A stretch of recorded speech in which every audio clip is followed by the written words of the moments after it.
Hola Iglesia, muy buenos días, ¿cómo están?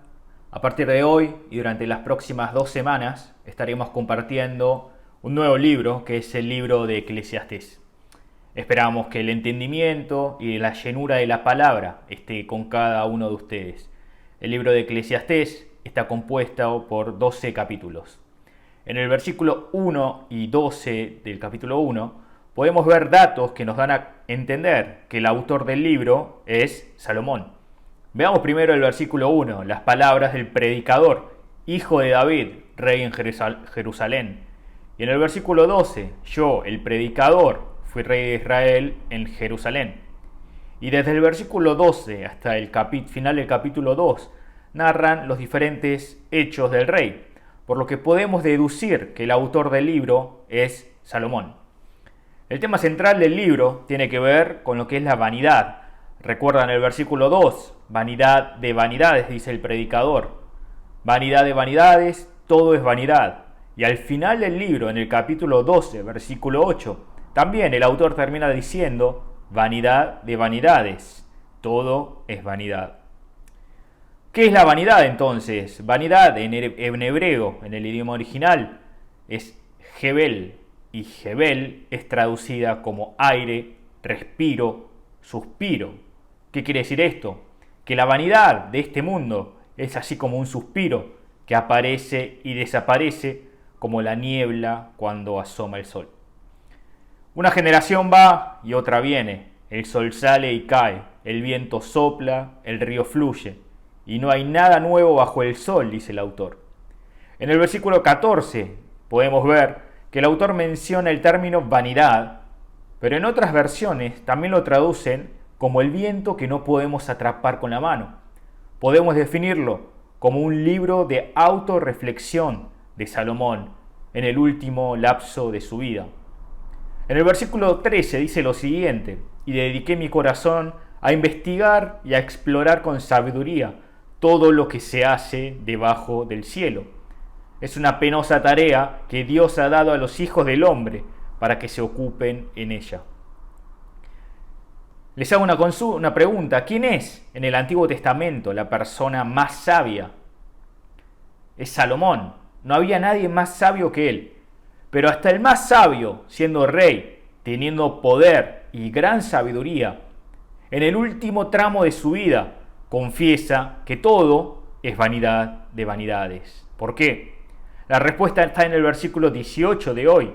Porque en la mucha sabiduría hay mucha frustración, y quien añade conocimiento, añade dolor. Entonces nos preguntamos si es necesaria la sabiduría. Claro que sí. Nosotros buscamos de la sabiduría de Dios para discernir. Necesitamos sabiduría para poder controlar nuestra familia, nuestros estudios, nuestros trabajos, nuestro día a día.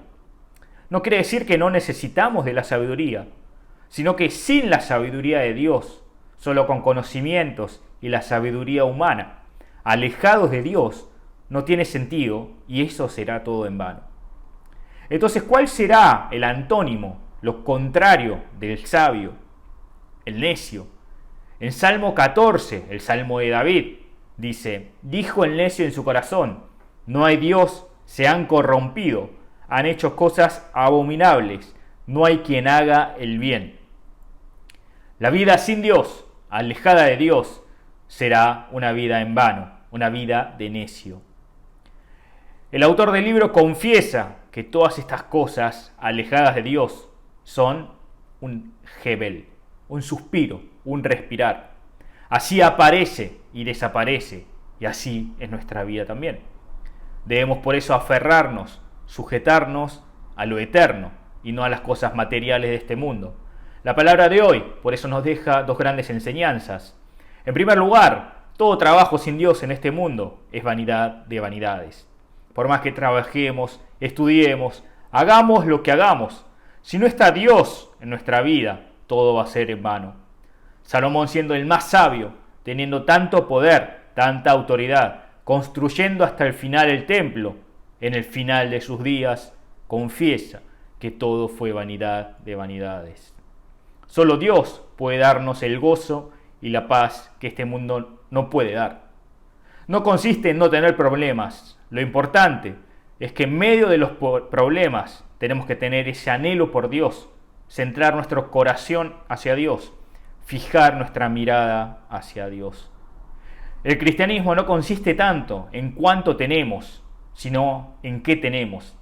Si tenemos a Dios y es fuente de todas las decisiones de nuestra vida, o no. En segundo lugar, podemos ver que los conocimientos y la sabiduría de este mundo no son ni todo ni la respuesta. Vivimos en una era de informaciones infinitas, de conocimientos infinitos. Queremos saber algo, entramos a internet y lo podemos buscar y tenemos demasiada información. Queremos ir a los mejores colegios, a las mejores universidades, a buenas empresas, formar una buena familia. Pero sin todas estas cosas no tenemos a Dios y vivimos fuera del cuerpo de Cristo, que es la iglesia. ¿Qué sentido tendría nuestra vida? Solo confesaríamos al final de nuestros días que todo fue en vano. El rey Salomón confiesa en el versículo 18 de hoy que en la gran sabiduría y el gran conocimiento abunda también la frustración y el dolor. Espero que todos seamos personas que a pesar de que nos falte algo, no nos falte Dios y la cruz de Jesucristo en nuestros corazones. Que la paz y el gozo que viene de Dios abunde en cada una de las familias en este nuevo día. Amén. Dios los bendiga en este nuevo comienzo de semana.